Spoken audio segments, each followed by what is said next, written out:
फूलो है जेकर सुपारी ओकर होबो है काम तमाम गे। एक इशारा पर पूरा शहर हो जाए जाम गे। इनकाउंटर करके पुलिस छलनी कर देता तोर सीना। हर कोटहवा में गोली जब चलत गे हसीना। गमछा से जब पोछे लगत देह के पसीना। हर कोटहवा में गोली जब चलत गे हसीना। गमछा से जब पोछे लगत देह के पसीना। ठीक है हो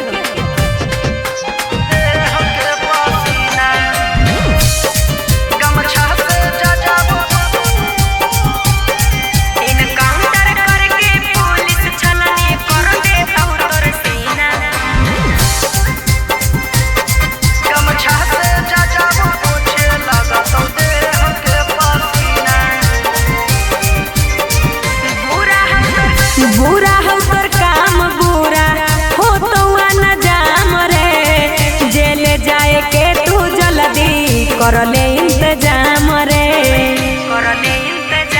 हे रे बुरा हो कर काम बुरा हो तो न जाम रे। जेले जाए के तू जल्दी कर ले इंतजाम रे। हम ही ओ नायक हम ही ओ खलनायक गे।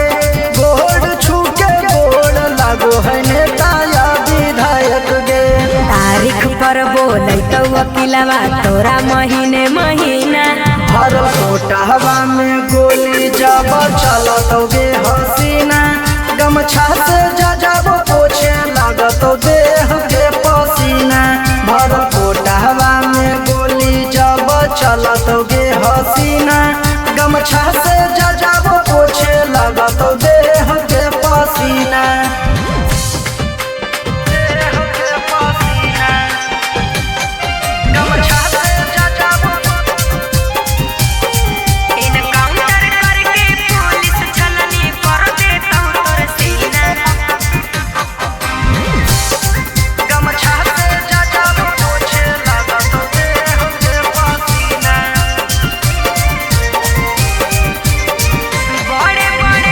बड़े बड़े गुंडन के तू रहो हकी टच में। झर जैतो गरमी जहिया ले ले तो पुलिस कलच में। बड़े बड़े गुंडन के तू रहो हकी टच में। झर जैतो गरमी जहिया ले ले तो पुलिस कलच में। जेकर होबो है नाम यूहे होबो है बदनाम गे। हमारे नाम के सिक्का चलत पटना सासाराम गे। जे दिन धराई हुई धीरज सूरज हो जी तो मुश्किल जीना। हर कोटहवा में गोली जब चलत गे हसीना। गमछा से जब पोछे लगत देह के पसीना। भर कोटहवा में गोली जब चलत गे हसीना। गमछा से जब पोछे लगत देह के पसीना।